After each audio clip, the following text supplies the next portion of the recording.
It's a pleasure today for me to present about the topic I'm very passionate about, and also to such a wide and diverse audience. And since you come from so diverse backgrounds, I will not bury with your legal details, but what I want to offer is tools to evaluate what is the role that intellectual property plays in different open innovation initiatives that you and your organization may be faced with. And the structure of my presentation will start with explaining the economic justifications for intellectual property. Why does intellectual property exist? In my presentation, I will focus mostly on patent protection. I will touch upon copyright protection and, in addition, to some extent to trade secrecy, but I will not, for example, discuss trademark protection because usually they don't relate to R&D processes. I will also explain what openness means in the context of intellectual property law because it can mean very diverse things. And finally, I will discuss what role intellectual property plays in different constellations of open innovation. The purpose of intellectual property, especially patents, is to incentivize investments in R&D and the creation of innovation. The exclusivity is supposed to prevent free riders from appropriating from your investments. Also, intellectual property law seeks to foster dissemination of works and inventions and essentially innovations. And it also facilitates competition on markets for technology, so for patents, or markets for innovative products. And finally, especially for SMEs, you may be familiar with this, that patents also attract venture capital because they signal that you're an innovative company. What role does intellectual property play in open innovation? What I always want to stress is that there are many ways of engaging in open innovation and several theories explaining what is open innovation. And if you're not precise about what you mean, you might, especially with regard to intellectual property, receive recommendations which do not fit the situation. So what you're probably most familiar with is open innovation as explained by Henry Chesbrough. And here the role of intellectual property is licensing in or licensing out for profit. And it's viewed to accelerate innovation and also save companies from duplicative investments because they don't need to reinvent the wheel by themselves. They may appropriate knowledge that somebody else has developed. In addition, co-creation of intellectual property in R&D projects or networks or joint ventures is viewed as one form of open innovation, according to Chesbrough. More in the field of intellectual property law research, there has been a knowledge that actually licensing in and out is not so easy. It involves a lot of transaction costs. Licensing negotiations take a long time, and they have proposed that intermediaries might help in situations where there are multiple parties who license several times repeatedly to each other. And examples of these intermediaries are patent pools and clearinghouses, and such institutions may facilitate also open innovation. Finally, there's a theory of user innovation, or also a theory of open collaborative innovation by Erich von Hippel. And in comparison to Chesbrough's theory, he takes a very different view about the importance of intellectual property for innovation. Here, the view is that intellectual property is not necessary for creation of innovation. You don't need to control your knowledge resources. And instead, when you provide a general free access to that knowledge resource, you foster innovation. And the most famous and successful example of this type of innovation model is open source software development.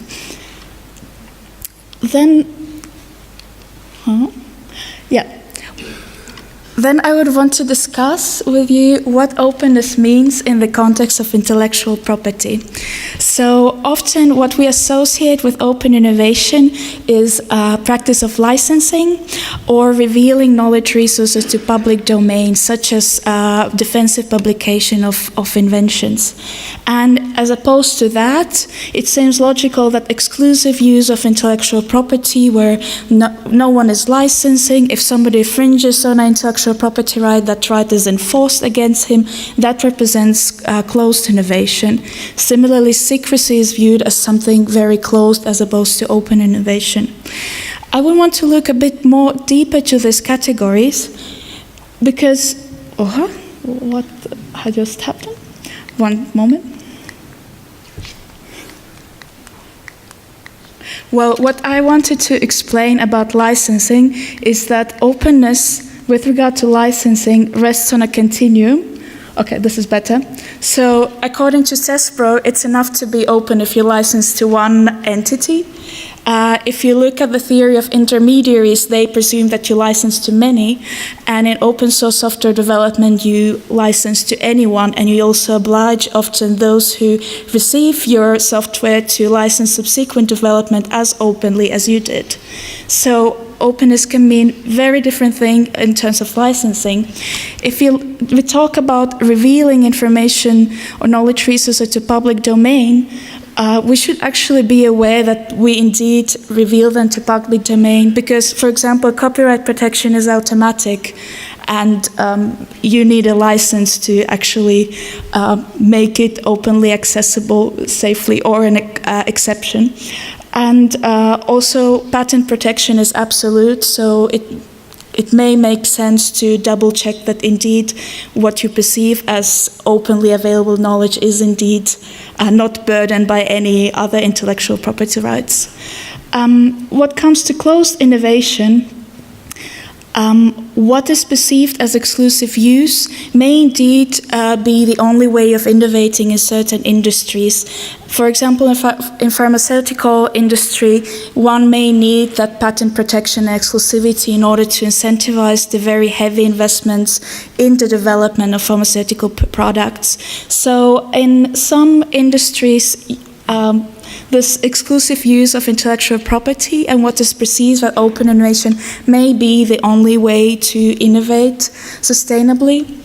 On the other hand, from the perspective of objectives of patent law, if intellectual property right is exercised in a manner that hinders innovation, for example, if a company patents a blocking patent only in order to hinder R&D efforts of a competitor, one may ask whether this is sustainable from the perspective of the whole patent system. Chesbrook often talks how it's a problem if you have patents sitting on the shelf of your company and seeks to encourage licensing them to other parties. And indeed, there might be lost opportunities for gaining revenue and helping others to innovate, but it might also be the case that your technology simply is not valuable and they sit on the shelf for a reason. And with secrecy, one should always remember that secrecy is also a precondition for patenting. So unless you keep your invention secret, you can't apply for a patent. And in multi-party research collaborations, as was discussed in earlier presentation, this can be a challenge. Also, secrecy may be the only way to protect and incentivize creation of unpatentable innovation. And finally, sometimes secrecy may enable open innovation within the circle of secrecy where, for example, there has been studies of French chefs sharing recipes with each other, accelerating innovation within this trusted circle. So secrecy is not necessarily a contradiction in terms of openness in certain contexts. Then I will run through 5 different constellations of open innovation.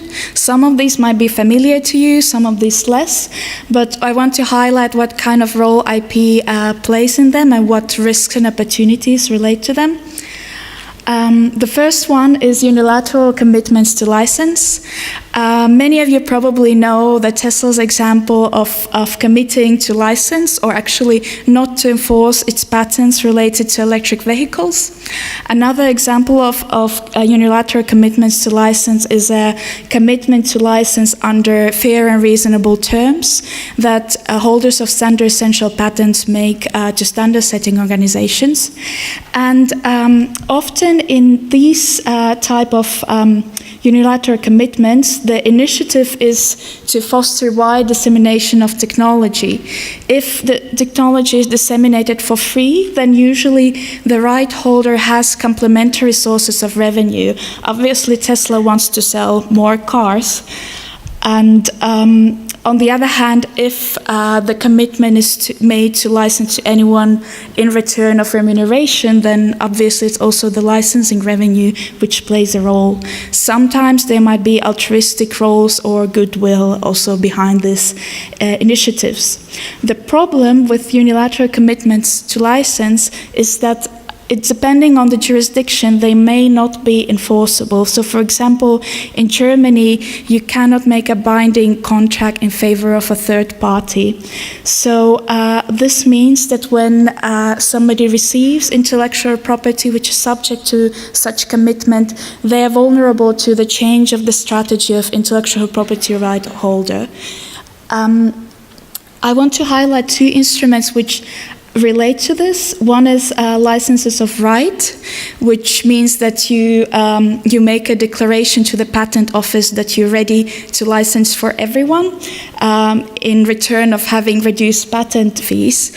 And the positive side of this instrument is that it's enforceable, but studies have shown that often the patents which are subject to a license of right are not so of a good quality. They might be already a little bit obsolete technology. So one may ask whether open innovation here is successful from the perspective of innovating. Another example is open source software licensing, and these licenses are indeed enforceable, but unfortunately this model of licensing is not applicable to patents. It's very difficult to transfer it to another form of intellectual property protection. Which leaves us with licensing, which is the most commonplace way to engage in open innovation with respect to IP. And usually the incentives are quite symmetrical. So the right holder wants to gain revenue, the licensee wants to get access to the technology and avoid duplicative investments. If it's a cross-licensing agreement, then both want to access technology. The limits of patent holders' incentive are dependent on what kind of competitive advantage they get from exclusivity. So if a company is also a manufacturing company and they probably will never license their crown jewels to a competitor, and that's also logical according to the whole objective of the patent system or the system of intellectual property rights. When it comes to a licensee, the problem of this outside-in open innovation model is that you're always at the mercy of the right holder's incentives to stay open.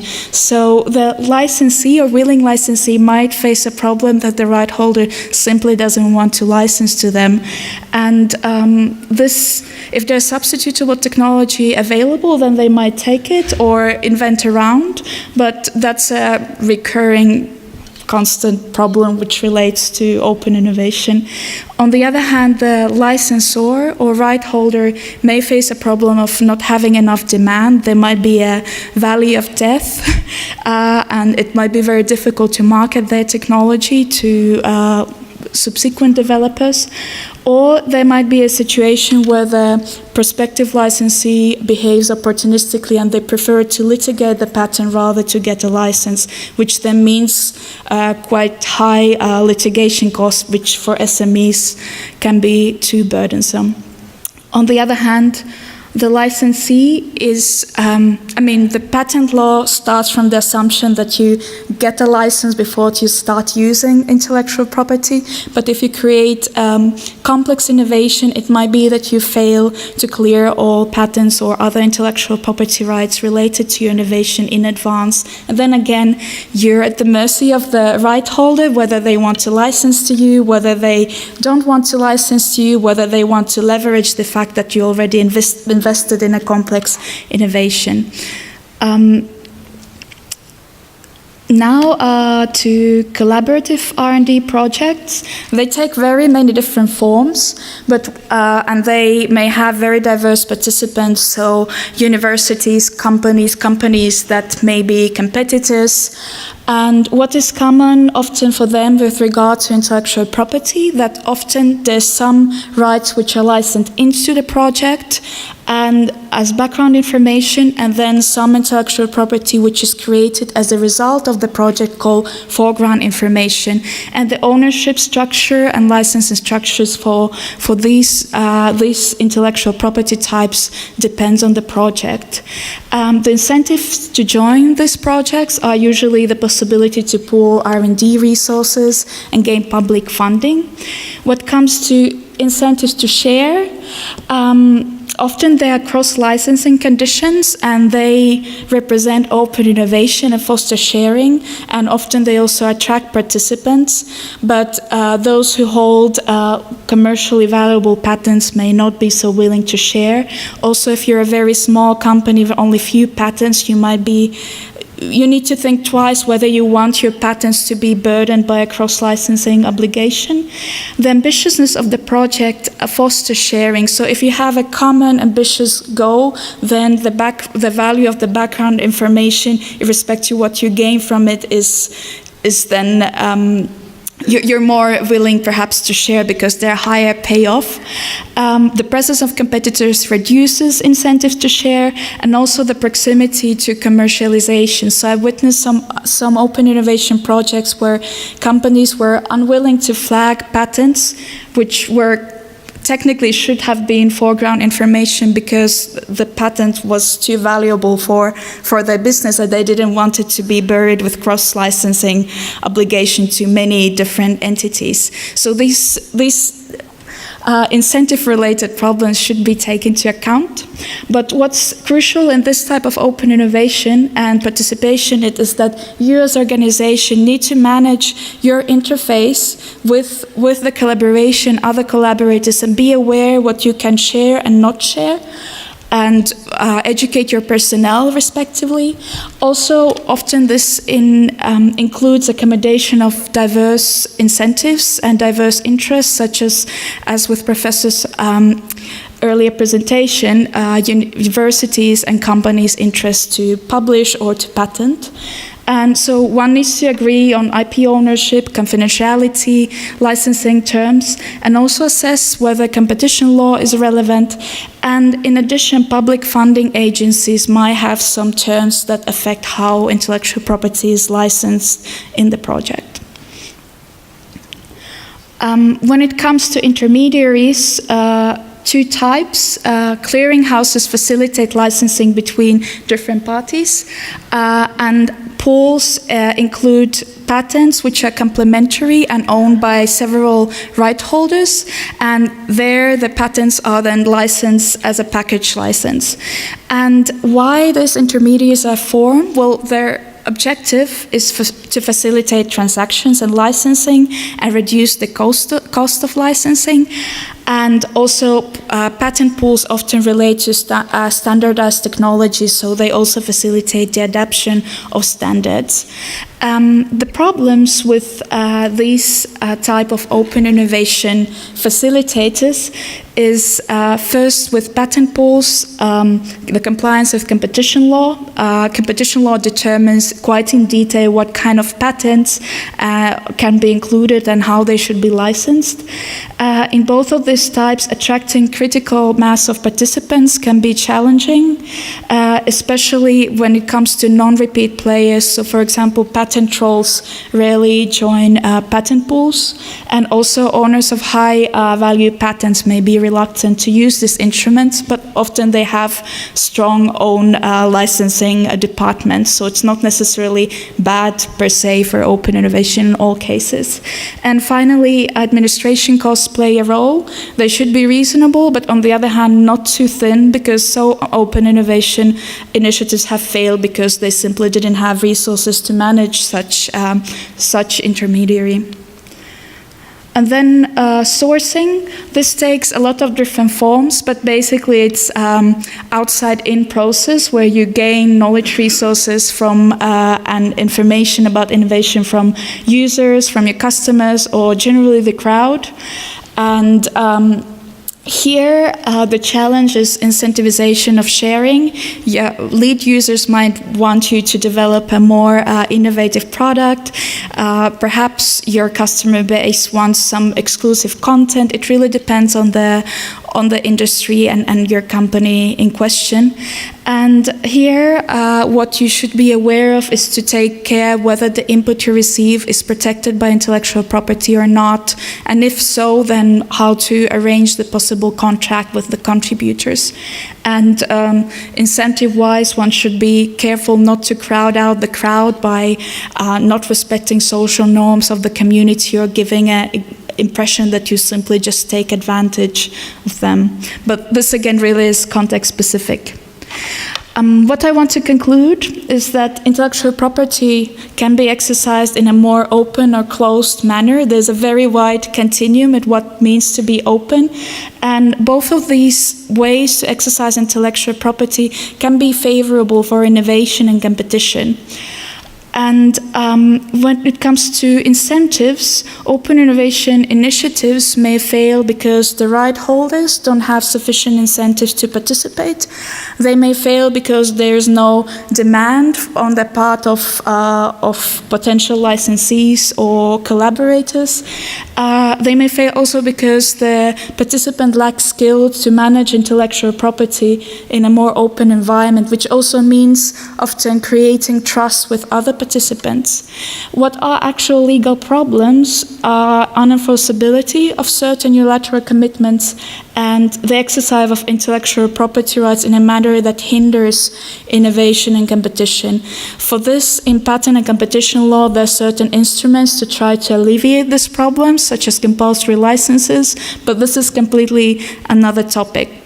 So the takeaway is that there's a wide continuum of open and closed, and sometimes closed innovation model might be fitting, and there are many ways to engage in open innovation. And I will later in the panel have some more pragmatic comments for you participants, how to evaluate open innovation initiatives. Thank you.